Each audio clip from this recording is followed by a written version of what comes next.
to the Made It Better Wanna Knits YouTube channel. Today we're going to talk about how to knit mittens. So this is just going to be a guide for beginners or somebody who just kind of wants to knit a mitten without a pattern. How to do it. What do you do? What are the steps? What do you need to know? So this is a mitten that I finished recently. You can see that I was kind of experimenting here. So the pattern does not work evenly all the way across. The thumb is a little bit too big. I was just kind of designing on the needles. Mostly because I need mittens. I don't have any mittens, at least not two, that fit. So I thought this would be a good opportunity to just take a few minutes and show you the basic process for knitting mittens so that you can create your own mittens kind of spontaneously on the needle like I did. You will need to know how to knit and purl and increase and decrease. You also need to know how to work in the round on small circumference. So in my case, I'm going to be using magic loop. You don't have to use magic loop. You can use DPNs if that is your preference, but it is not mine. So the first thing you need for a mitten is a cuff.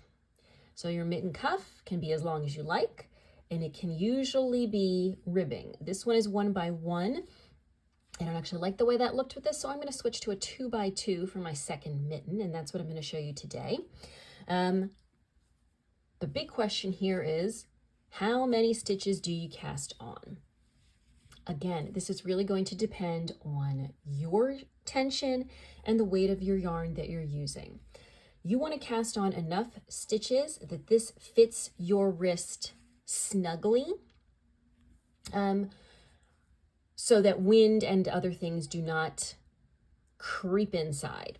And you want the gauge to be pretty firm. Again, mittens are not something that you want an airy fabric. You want a pretty dense fabric. And you are also usually going to knit the cuff part of your mitten with a smaller needle than the body part of your mitten. So today I am using a worsted, perhaps Aran weight yarn. This is Knit Picks Woodland. It is a lovely alpaca merino blend. And so I'm going to use a size 7 needle. And I am going to cast on 34 stitches. Again, the number of stitches is going to depend on the circumference of your wrist, the weight of your wool, and your personal tension. I'm going to cast on 34 stitches on a US 7 needle. You can use pretty much any flexible cast on. So for my purposes, what I'm going to use is an old Norwegian cast on. I don't recommend an alternating cable cast on or a tubular cast on because even though they look neat, they are not nearly as stretchy, and you need these cuffs to stretch quite a bit so that you can get your hand inside, but that they shrink back down to the size of your wrist. Now, if you are doing a 1 by 1 rib, you only need to cast on an even number. If you are doing a 2 by 2 rib, then obviously you need to cast on a multiple of 4, which means I'm actually going to be casting on 36 stitches, not 4, because I am switching to a 2 by 2 rib. So old Norwegian cast on or any flexible cast on, and an even or multiple of 4 stitches to begin your cuff on a needle 1 size smaller than you would be using for the hand part of your mitten. All right, now we have all of our stitches cast on, so we are going to divide them evenly, either over our DPNs or right in the middle with our magic loop to start working. So, as I said, you are going to start by knitting the cuff of your mittens in a 1 by 1 or a 2 by 2 rib. Does not matter, it is really your preference. And then you are going to make them basically as long as you like. Now, I'd suggest that you make your cuffs long enough so that they will stay under the cuff of your coat or jacket. So you don't really want a little baby cuff here. You want at least a solid 2 inches, and I am going to be going for 3 inches. And again, I'm using a knit 2, purl 2 rib. Make sure that you don't twist the join.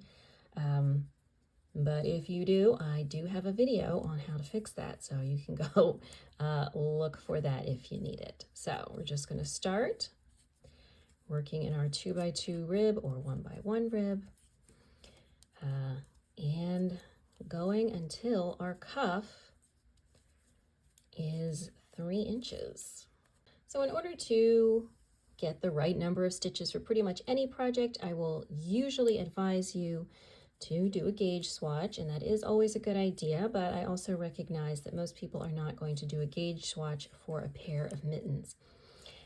So my best advice is to do an estimate, perhaps based on whatever the ball band says of what your gauge is going to be, cast on a number of stitches, and get going and give it a try. Mittens don't take long to knit, so if you don't have the right number of stitches, it's pretty easy to just rip them out and start again. All right, so our cuff is done, and now we're going to get into what's really the biggest part of our mitten, which is that we're going to transition to the body of the mitten. We're going to set up for a front and a back, and as well as for the thumb.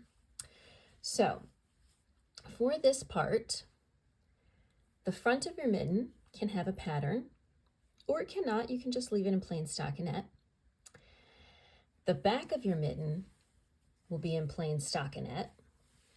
That's where the palm of your hand goes. And we're going to begin increasing for the thumb.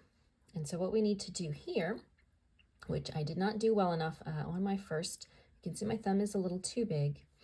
So that's an adjustment I'm going to be making, is we need this here to be the same length as the distance from here to here on your hand, and actually a little bit bigger because you don't want it pressed right in. And so what that means is that as we increase for the thumb, we need to space our increases out to make this section long enough. So just depending on your gauge, that might be that you increase every other round, or it might be that you increase every 3 rounds.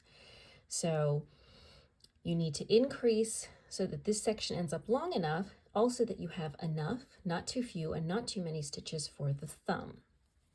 So the mistake I made in my initial mitten here, mostly because I was really focused on setting up my design here, is that I was increasing every other round. And ultimately, I ended up with too many stitches trying to make this section long enough.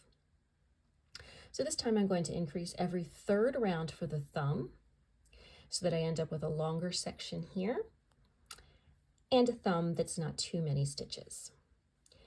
So the other thing is, if you are going to have a pattern on the front of your mitten, then when it comes time to make the second mitten, you're going to put the thumb on the other side. If you're not going to have a pattern on the front of your mitten and the front and back are going to be identical, then it doesn't matter, and you're going to knit both mittens the same way.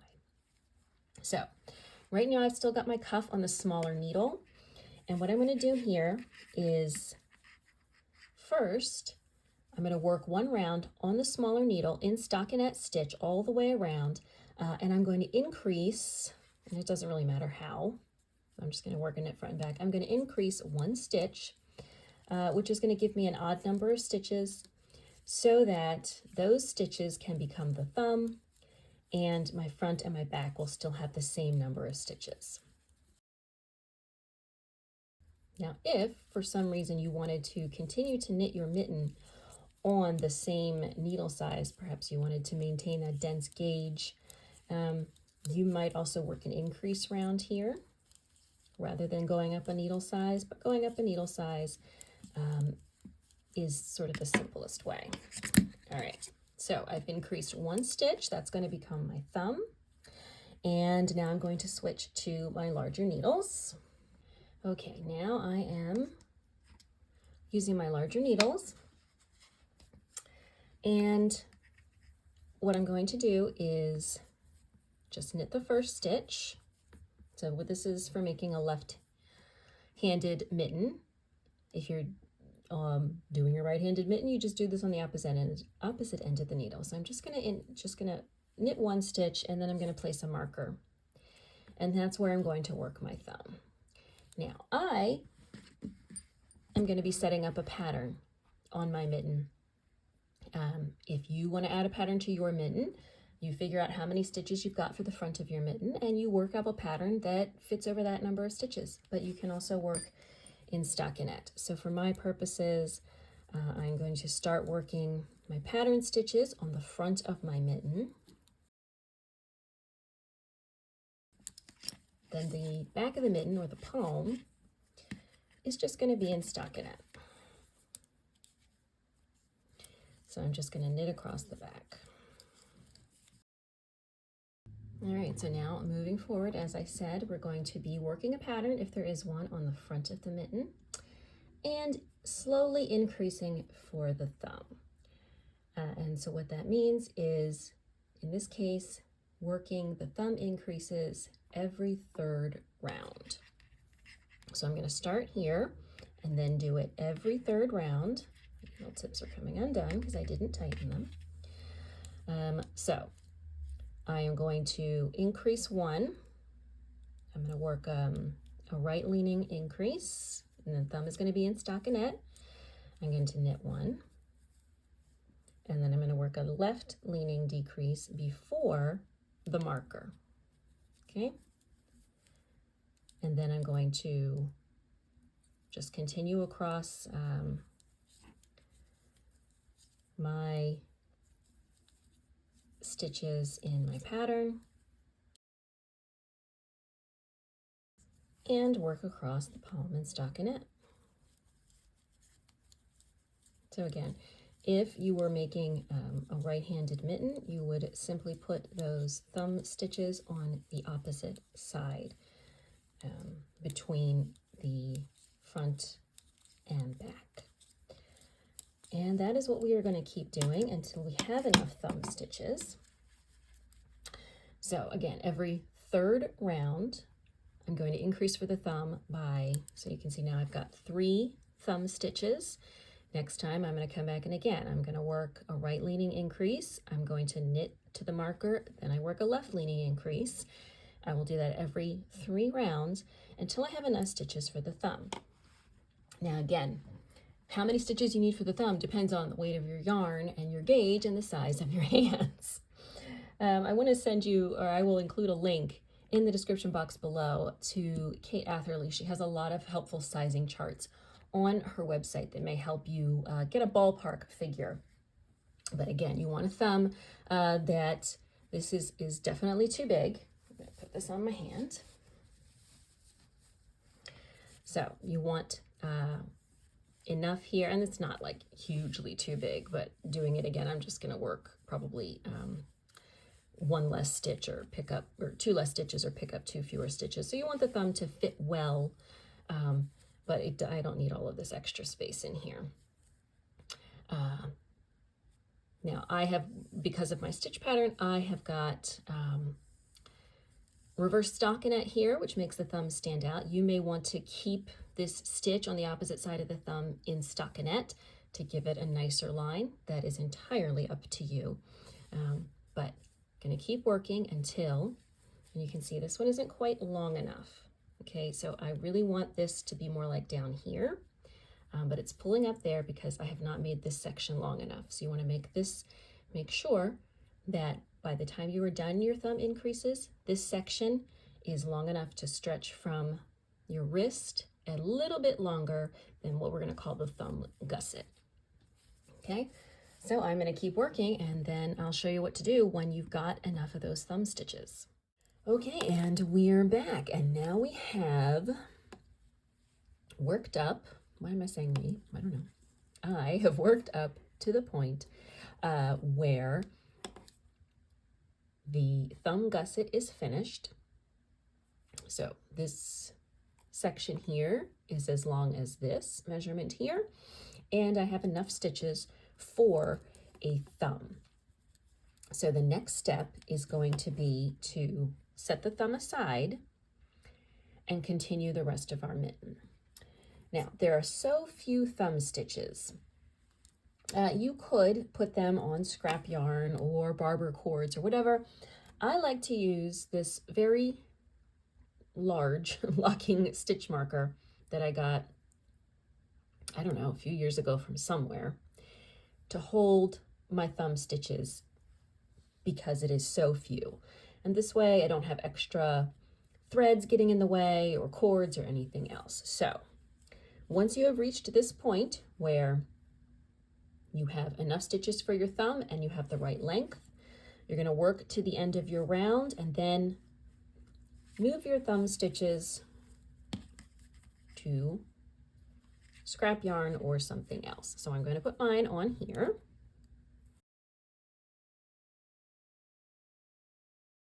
So that's all of the stitches up to that marker. And then I can lock that and my stitches are out of the way. So now you are just going to continue to work the hand of your mitten. You do have, however, a gap here. You can just try to pull really tightly across the gap. We increased one stitch for our thumb that we don't actually need. We can cast on that stitch and decrease it out on the next round. We can leave it there. One stitch is probably not going to make a whole lot of difference. You can cast on several stitches and decrease them out again if you like, to make sure that you get a nice tight close here. But I do recommend casting on at least one stitch to kind of bridge this gap. So I am going to do that just using a backwards loop cast on. Cast one, come on, cast one extra, gonna cast just an extra stitch on to my needle to help us move across this gap here.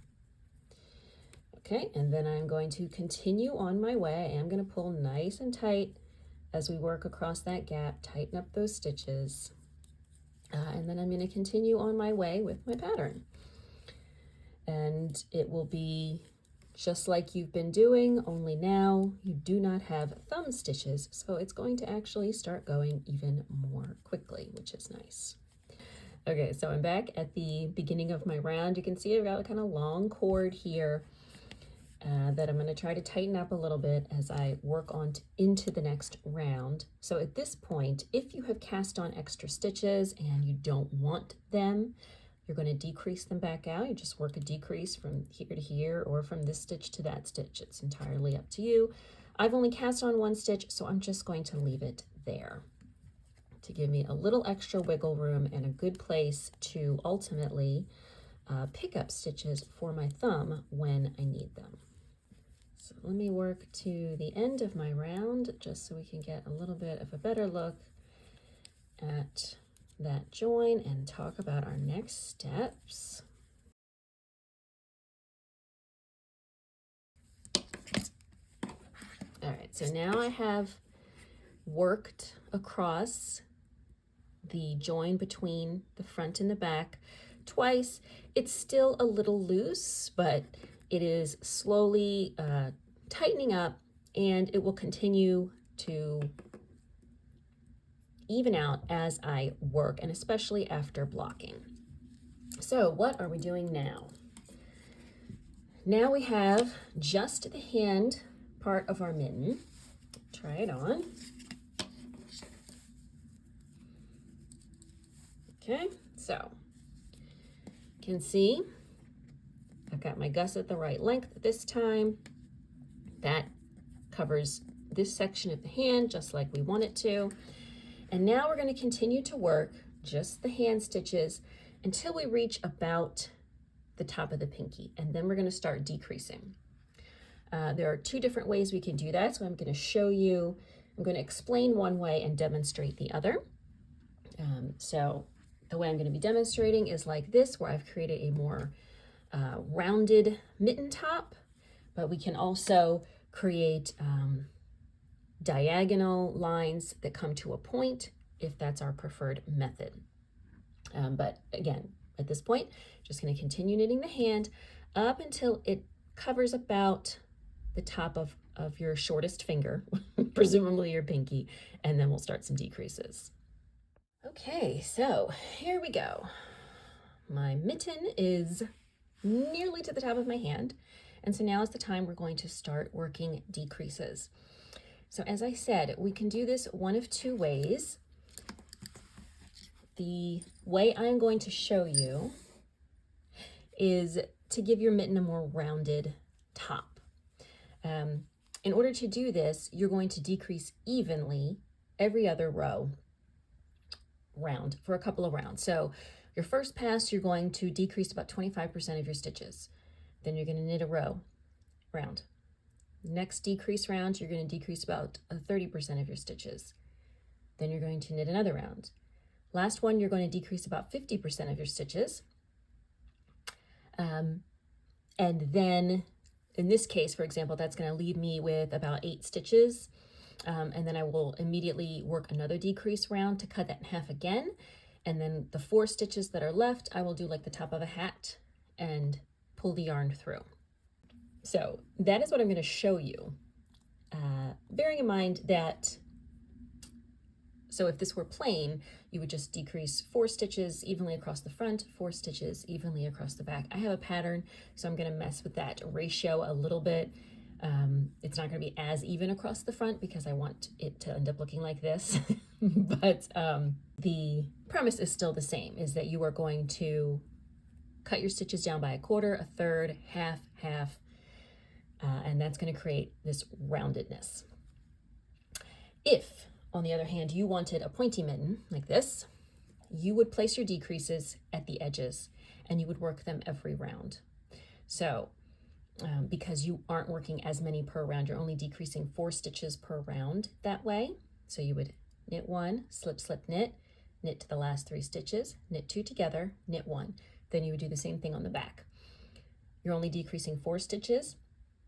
You need to decrease more frequently. So you don't put a plain round in the middle if you want to do it that way. But we are going to do this rounded way today.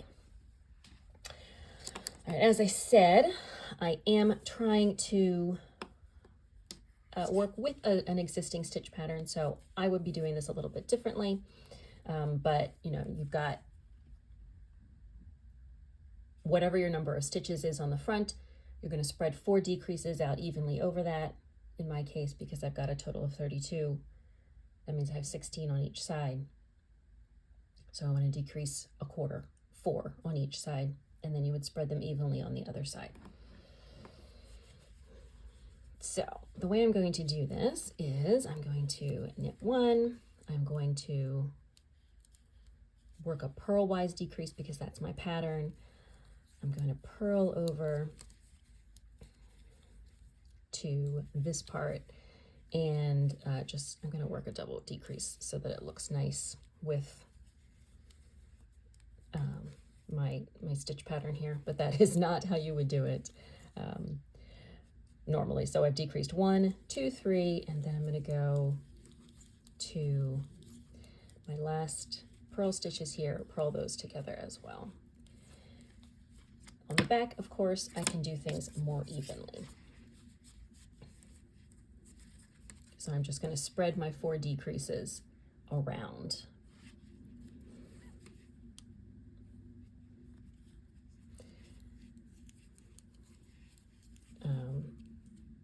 Yeah, I guess we can do it.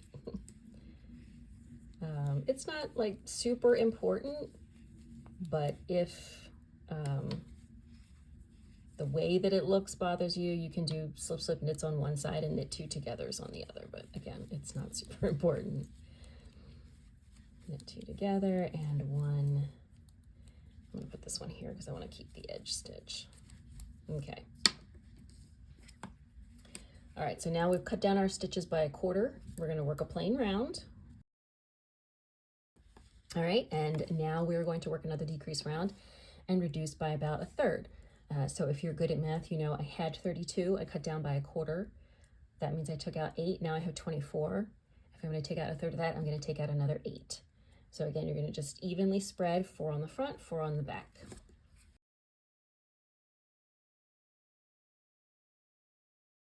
And again, I'm just maintaining my side stitches as knits, so without any decreases there. So my decreases aren't quite evenly spread. It's fine. You just want to get them kind of distributed around instead of gathered up in one spot. All right, so now we've come down to 16 stitches. One more plain round. All right, now we are going to just cut everything in half. So that still means the same. I'm going from 16 to 8, so I'm still decreasing 8, but that means you're just going to decrease every stitch. So knit 2 together, slip, slip, knit, whichever you prefer, or alternating between whatever you think looks nice. You're the boss of your knitting, to decrease the last batch. 2 together, knit 2 together. Okay, and this is, you can see how this is looking on the back. All right, and now I'm going to immediately just cut everything in half again. At this point, you do want to be careful because you've only got a couple of stitches left on each needle. Whether you're doing magic loop or double pointed needles, when you have so few stitches, it's easy for them to slip off. So, okay, all right, now I've only got 4 stitches left, and I'm going to do just like the top of a hat. I'm going to cut my yarn because, as I said, it doesn't want to break. I'm going to thread it onto yarn needle, tapestry needle, whatever you want to call it, and I'm just going to weave it through the last, or pull it through the last 4 stitches. So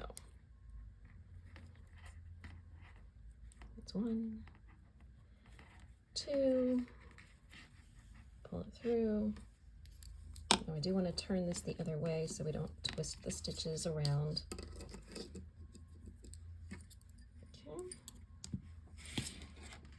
And 3, 4. Okay. All right, so we've pulled it through. The top of our mitten is closed. What I am going to do is I'm going to weave it through them again to sort of neaten it up. And then I'm going to put it right in the middle to tuck it down inside my mitten, and then I will, weave in that end later, presumably. Okay, so that's how the top of our mitten looks, nice and neat. And so we've just got one thing left to do, and that is the thumb. All right, so we have a nice, neat fitting mitten. I am very happy with this.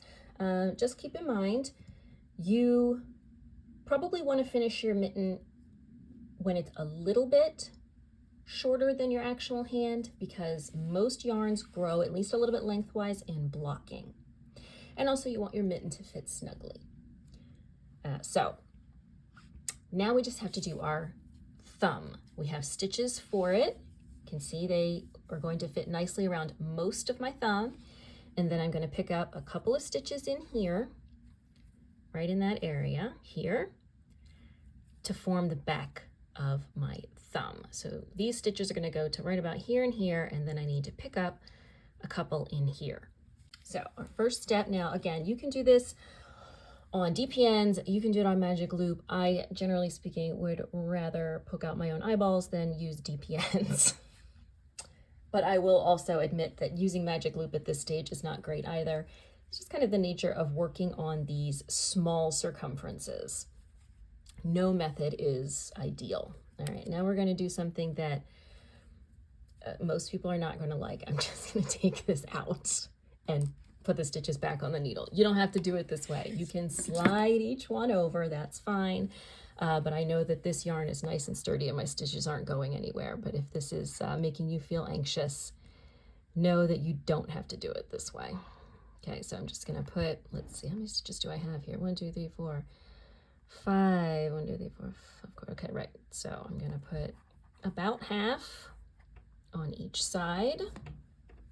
I'm going to pull this around because we want the beginning of our round to be on the inside of the thumb where we join our yarn. Okay, I'm going to slide these guys back on. See, nobody was harmed, nothing bad happened, the stitches didn't go anywhere. All right, so I have an odd number of stitches, but they're relatively evenly divided. Okay, so we're going to join yarn. And like I said, we're going to pick up a couple of stitches here. Now, there's only one actual stitch here that I cast on. So I'm going to be picking up stitches from the edge as well. Okay, so what I don't really want to do is to just like pick this up here, because that's going to make a hole and we don't want that. So instead, I'm going to reach in here between these two stitches. Okay, so I'm not just going to pick up right here on the edge. That's going to make a hole. I'm going to reach in between and pick up that strand between stitches, and that is where I'm going to join my yarn. All right, so that's where I've picked up that stitch. Then I'm going to go in here to where I've cast on a stitch, and I'm going to make sure I pick up both. That's in the way. I'm going to pick up both legs of that cast on stitch, not just one, because if you only pick up one, again, you're going to get a hole. Okay, so that's 2. I've already got 11. That should be plenty for my thumb. If you want to make sure, again, about holes, you can pick up an extra one, not here, here. Reach into an actual stitch. So I'm going to pick up an extra one to avoid holes, and then I'm probably just going to decrease that one out. Okay, so that's going to give me 14. I probably don't need that many stitches on my thumb.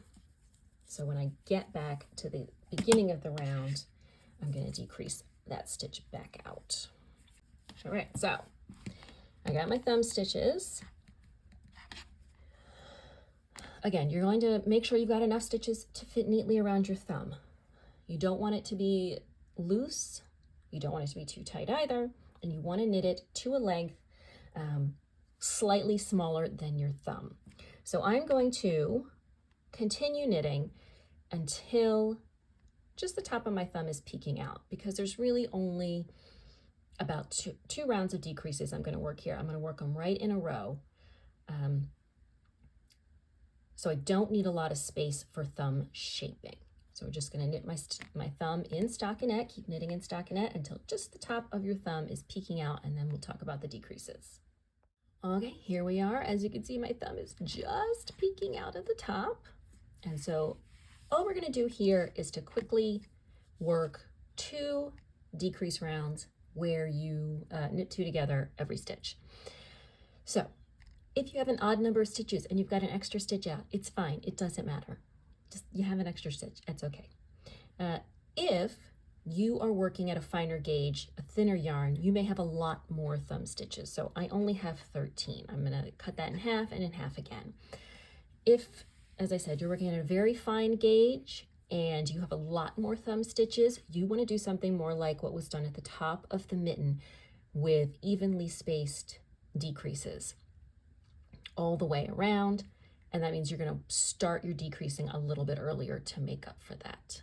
Okay. But most of us are not, knitting super fine gauge mittens, mostly because they're not very warm. Fine gauge is, more for gloves, and also knitting gloves is the worst, and I won't do it anymore.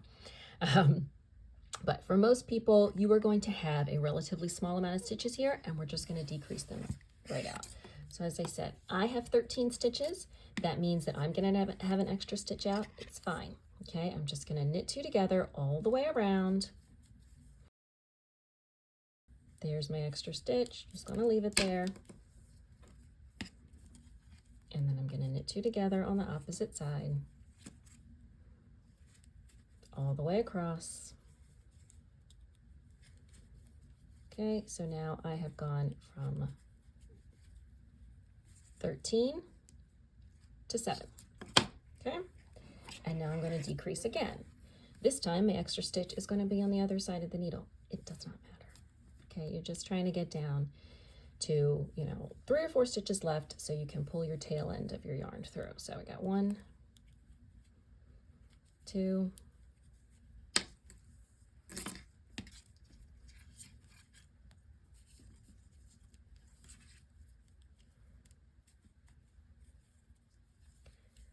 3, and then 4. There's my extra stitch. And I'm going to do what we did at the top. I am going to cut my yarn.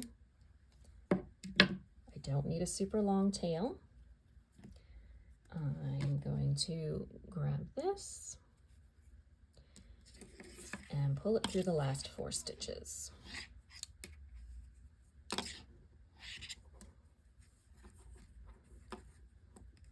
So 1, 2,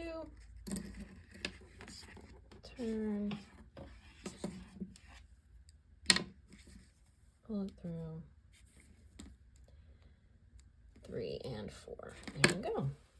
Thumb is done. I'm going to again do the same thing I did at the top of the mitten, which is to just run the yarn again through those stitches to neaten things up a little bit. Okay, and then I'm going to see, because that one's being weird, and then drop it into the center of the thumb so that I can weave it in on the opposite side. Come on. So we're going to do that, and then you want to reach in